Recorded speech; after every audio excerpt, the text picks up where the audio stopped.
because it deals with one of the most curious and neglected areas of human research, and that is the magnetic fields, not only of man, but of the universe and of the smallest atom. The beginning of the study of magnetism can be traced back to Egypt, and the staffs and wands of the ancient priests were instruments of magnetic conjuring. Also, we find the Greeks used it, and among the Greeks and early Egyptians, we have the first understanding of the nature of magnetism. It was used principally in healing. It was well known to Pythagoras, who gave us considerable information on the subject, which was promptly forgotten by everybody else. Then we have little knowledge of it, except through the Arabs. The Chinese were aware of it because of the discovery of the mariner's compass. But for the most part, it was neglected until the 17th century, when it became involved in the story of Rosicrucianism. The alchemists, the Rosicrucians, and the Hermetists all were unfolding phases of magnetic theory. The first, probably in more modern times, to use it for healing purposes was Paracelsus of Hohenheim. It was also used strongly by the Rosicrucians and written about in considerable detail by Robert Flood, who was one of the great Rosicrucian apologists. It was also very well known to Athanasius Kircher, the great Jesuit scholar, but for the most part it was ignored. Then we come down a little later and we come upon a curious instrument, Mesmer's magnetic tub. This was a kind of tank in which many people put their feet at the same time and held hands and created a battery out of the water in the tank. It was studied carefully by Cagliostro. It is also known that it interested Saint Germain profoundly, but it annoyed Benjamin Franklin all to pieces. He was never able to like the idea at all. After the developments of Mesmer, which were promptly denied by nearly every field of science, the matter dropped into comparative obscurity until more recent times, when within the last 20-25 years it has been revived strongly. And it's this revival that we want to talk about a little this morning, because it is one of the most interesting phases of our study of life. It is interesting that we should use magnetism so continuously and yet never really understand what it is. The older folks of the Greek and Egyptian period represented the human being as contained within a kind of bubble. This bubble was referred to also by the physician and who did the human atmosphere studies, Dr. Kilner of the University of Liverpool. Incidentally, the magnetic theory is based upon a very simple fact, namely that what we call empty air is not empty at all. It is the most profoundly used after all the elements that we know anything about. We all live within air and have our being, and we know that if the air fails, we die. But what we do not realize is that air is not just some oxygen or helium or something of this nature. Air is something in itself. It is a substance of itself. It is a substance so real and so important that it's almost impossible to estimate it. It is a tremendous field of magnetic energy. The atmosphere carries the magnetism of the sun. Ptolemy of Alexandria was one of the first to recognize the manifestations or emanations of solar light as containing an energy in addition to merely a luminous factor. The study of the magnetic powers of the sun will be more or less clearly understood by the study of the seasons, winter, summer, spring, and these things have all to do with a magnetic factor in the air. And we think of it only as in trying to explain it as a physical astronomical phenomena, since as the rotation and revolutions of the sun and planets. But each of these planets is a field of magnetic energy. And this energy comes to us through what we call air. Now, what is air, actually? Well, we have scientific definitions of it, but there's something more to it than that. Air is something in itself. It is a substance. It is not only a condition of climate or of weather.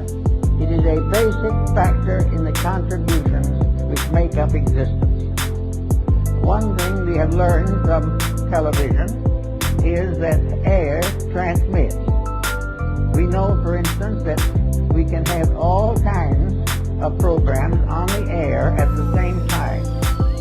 And they can come from all directions. And they can overlap and interlap. But each one will remain separately identified as though it was moving in a channel or a circuit of its own. And all these scrambling films, some of which are scrambled inside as well as outside, are working on one atmosphere. And that atmosphere is keeping each one of them in a perfect orbit of its own. You can have a dozen programs, maybe turn them on, turn them off, but none of those programs is going through the air in the form we see it. We see the murder committed on the street, and we see it broadcast into a theater somewhere or into a home. But it isn't the murder that's going into the home. The murder has not been visible when it went through the air. Something went through with vibration, and this vibration in the magnetic field can be divided into an infinite complexity of separate emanations. In other words, if we had 1,000 different channels, they could be differentiated in the magnetic field so that each one would be broadcast correctly and properly for whatever it is. Thus we realize there's something out there besides air, something besides helium and oxygen, something besides the ordinary factors we take into consideration scientifically. We are in the presence of a mysterious agent, an agent that is part of everything that we are. Now, studying magnetism as it comes into the human body, we discover along with Kilda that each human body is surrounded by an etheric or energy field. This energy field is sometimes referred to as an aura, but it is not the true aura that we think of in metaphysics. This magnetic field is an area of energy. This area of energy forms an egg-like atmospheric sheath around the physical body, usually extending 3 to 5 feet from it in each direction. This energy field is the basis of virtue, because this energy field depends for its reality, its serviceability, and its protecting power to mood, emotion, thought, and the attitudes of the person around which this magnetic field is gathered. In other words, the individual they are normal. If mentally, emotionally, and physically, they are keeping the rules, this magnetic field forms a tremendous protection. It is normal, it is healthy, it is constantly able to handle infections and all kinds of difficulties. It will help to heal wounds. It will help to recover the use of functions and organs. And if we are deprived of some part of the body, it will try to compensate for it. As long as the individual takes proper care of his magnetic field, it will serve him. Now, this is a phase of morality that is generally overlooked. It is assumed that these magnetic fields are something you don't pay much attention to. They're there, maybe they'll help a little. But the truth of the matter is that practically the whole survival of the individual depends upon maintaining the integrity of this flow of energy into the magnetic field. This energy comes from the sun. It comes through a mysterious energy tube in the magnetic field. It enters the individual through the crown of the head. It disseminates through the entire body, and it's excreted back again to the lower centers of the body and is reclaimed by the solar energy. This is a kind of a little private tank or capsule of light that we are all carrying about with us all the time. Now, the problem of morality in this is very definite. The moment we break rules, we damage that magnetic flow. We have got to keep the laws of nature, and these in turn are the laws of God. or the magnetic field fails. It can fail because of physical intemperances, which reduce its integrity and reduce its power. It can be wasted in riotous living, which is a common cause these days. It can be variously destroyed by moods, by attitudes, by fears, by complexes. It can be destroyed or damaged by alcohol, drugs, narcotics, all kinds of things. But if this field is damaged, it immediately reacts into health. It damages the individual's vitality. It makes him more easily subject to contagions and infections, and it definitely shortens the life expectancy. Now, if this is so, why do we want to consider it as a moral factor? In other words, what is morality? To the ancients, it was obedience to the words of God, or the laws of God. In more modern times, with more intelligent people, it is obedience with the evident will of deity as manifested in creation. Virtue lies in whatever builds up the magnetic fields. Vice is that which tears them down. No human interception can interfere with this in any way. Therefore, if we are good, it's not because the book says we should be. It's not because it was thundered by the laws on Sinai. It is because we keep the rules of the integration of the human structure. That we use the magnetic fields correctly and protect our health and our happiness and our well-being in that way. Now we think of the magnetic field as surrounding the entire structure of the body, as Kilmer shows in his work on the human atmosphere, and Babbitt also in his study of the atom. This, however, is only a phase of it. Each part of the body has a magnetic field. Each unit within the individual has its survival in a unit of energy. And this unit of energy is present in the smallest subdivision of imaginable space. It is in the tiniest atom. There is no such a thing as a dead particle in the universe. Even if it is killed by something, the very disintegrating process is a symbol of life energy. Therefore, we are confronted with the natural problem of realizing that virtue is to keep the law of the energy field. Now, the law of the energy field, just by coincidence, is also the law of integrity. The energy field is what establishes right and wrong. The energy field tells us that to lose our disposition and temper fit is wrong. To use various negative, destructive attitudes is wrong. To compromise the principles of right living is wrong. To think badly, to feel unpleasantly, to be engaged in any action or concept which is contrary to the common good damages the magnetic field and therefore is wrong. Selfishness injures that field. Every vice we know, the breaking of any of the 10 Commandments and a number of other rules, results in damage to that field. It has nothing to do with nation. It has nothing to do with the ordinary concepts of codes, because the final code itself is based upon the life principle in each part of the human constitution. So we have each little cell has its own moral responsibilities. The stomach has its own magnetic field. The stomach is not simply an organ. It is an organism.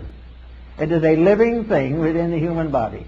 The same is true of the heart, the brain, the glandular structure, all the organs, the intestines, all the motor system, the nervous system, the endocrine system. These are all entities.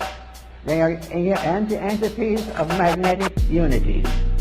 They are part of living organisms which are cooperating together for the common good. To abuse one is to damage all.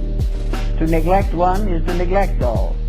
Each of these organs has its own field in the body.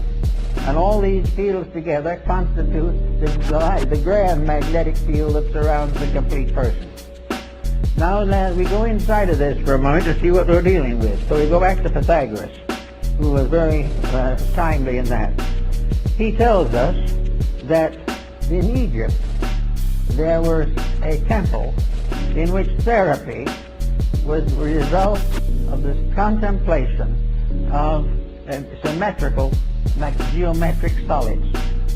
In other words, the images of therapy were mathematical cubes, octagons, and various forms, dodecahedrons, each one placed upon a kind of altar or pedestal for the contemplation of the sufferer.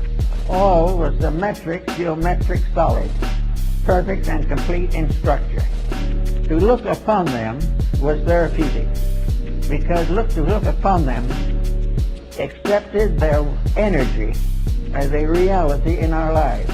Now, these stone solids apparently were not alive. They only gave the impression of value, but actually they were alive.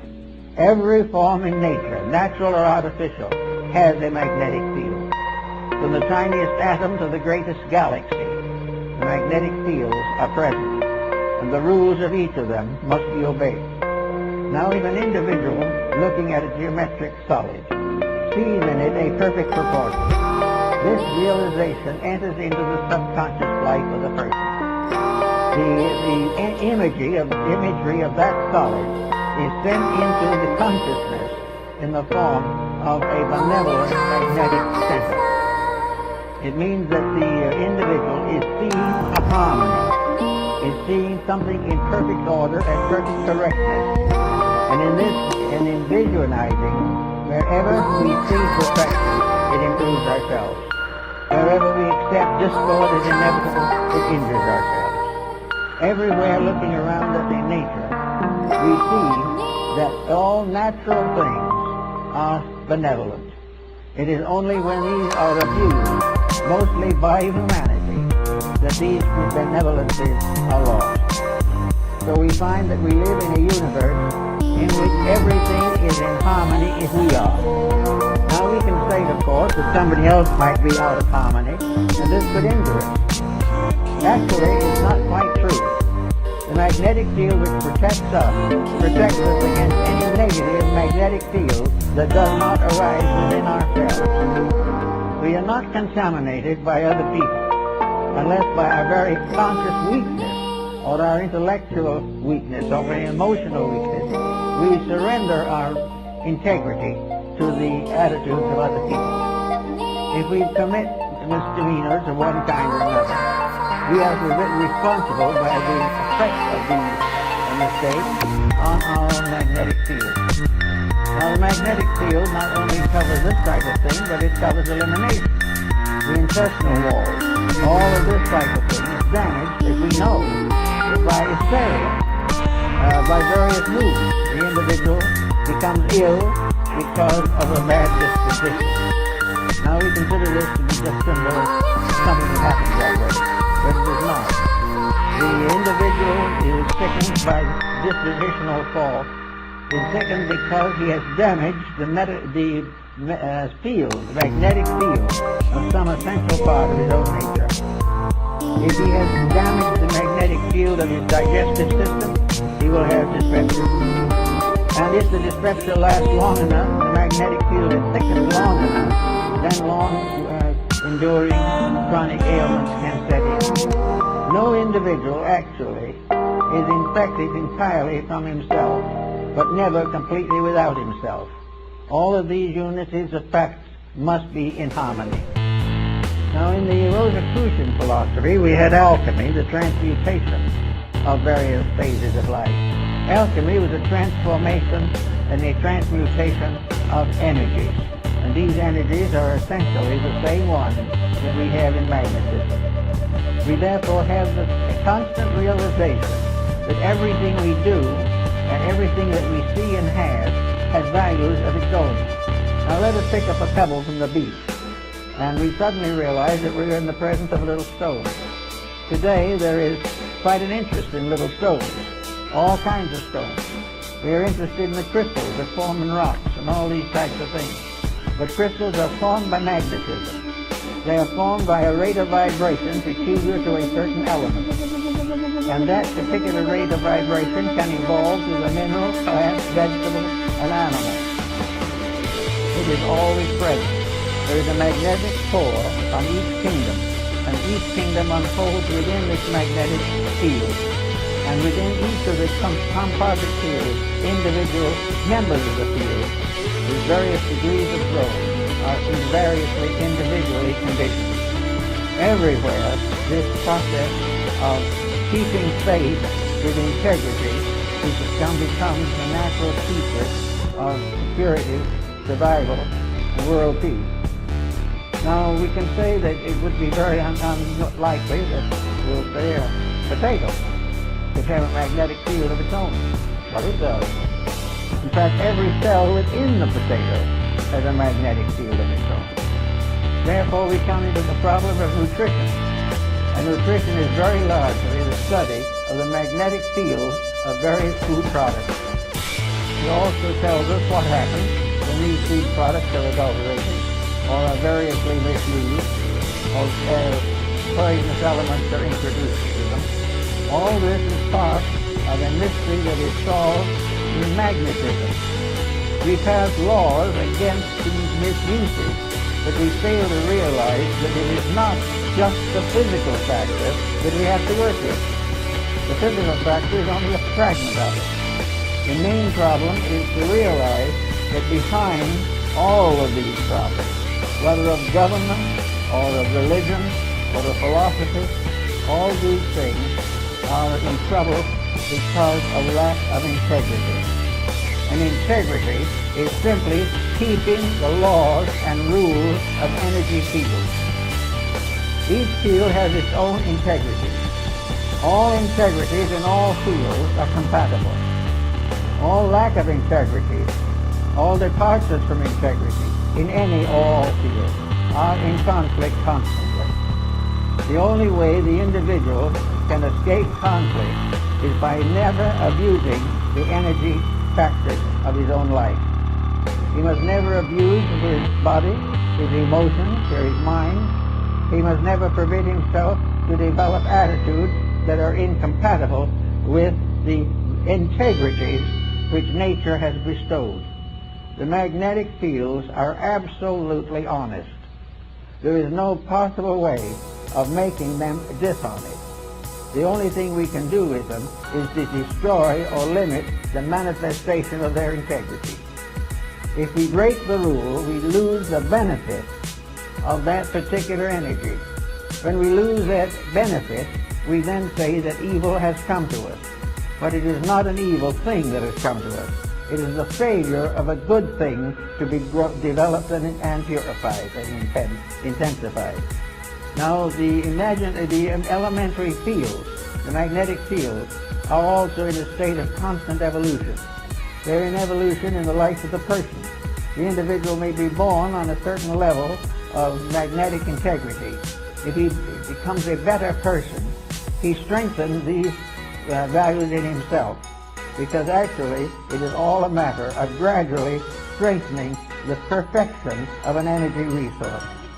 Now, no one is going to perfect it in one life or 100 lives maybe, but it's going to grow.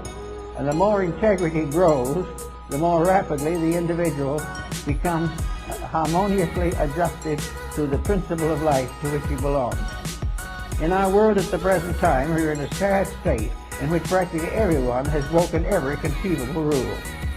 We are living day by day trying to live off the profits from our own mistakes, and this is not really profitable. We are not realizing that this has nothing to do primarily with the theology. This has nothing to do with laws of government. This has nothing to do actually with our legal code. It has to do with the relationship of energy to its proper ends and purposes. We know what it's supposed to be, we know what it's supposed to do, and we know that it isn't accomplishing that. Now we would say that something we might say as integrity is not a thing. It is simply an attitude. It is an approach to a thing. But this is not really true. Integrity is also a magnetic field. Everything is. Sorrow is a magnetic field. Ocean water is a magnetic field.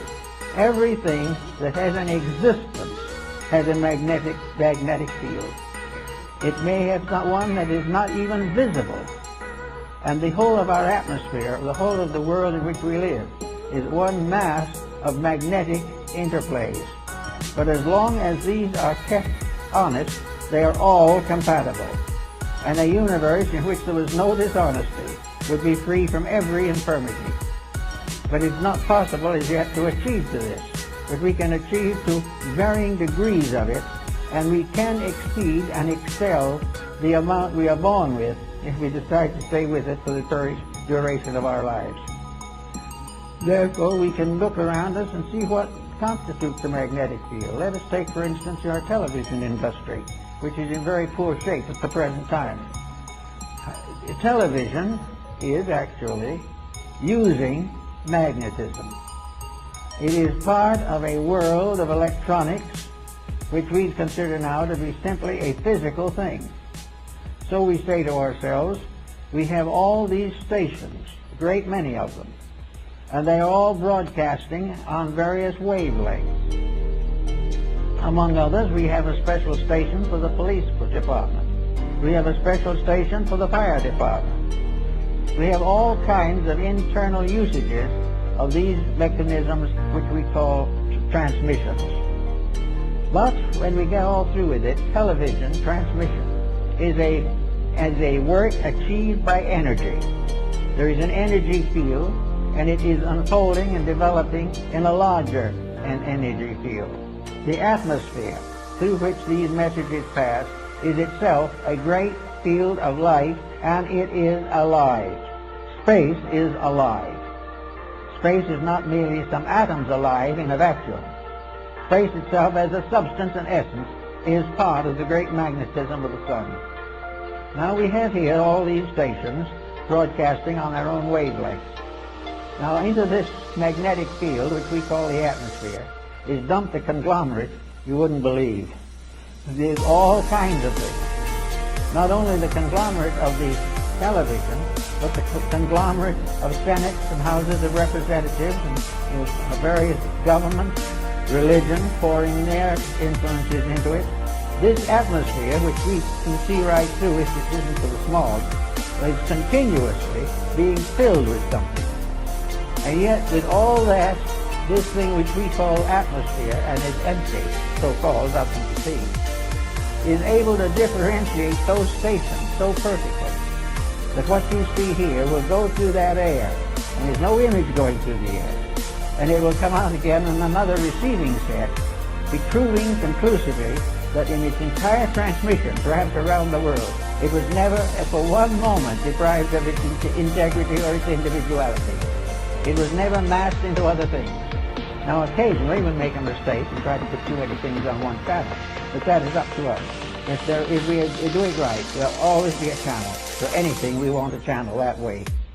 But it will always come through, although it is coming through a medium which we can't see, and at any point along the way there's no program noticeable, no program possible, but at a proper point, a receiving station can recreate that particular program in all its detail, although it was passed through maybe thousands of miles of so-called empty atmosphere. And all these different channels have never become confused unless we have improperly channeled them. So we have all this proof that there is something out there in space. Now that right out of there in space is also subject to toxins. We can say that some broadcasts are toxic. We can say that anything that goes through that space, which by vibratory rate is not good, is damaging not only itself, but its recipients, and is also poisoning the channel.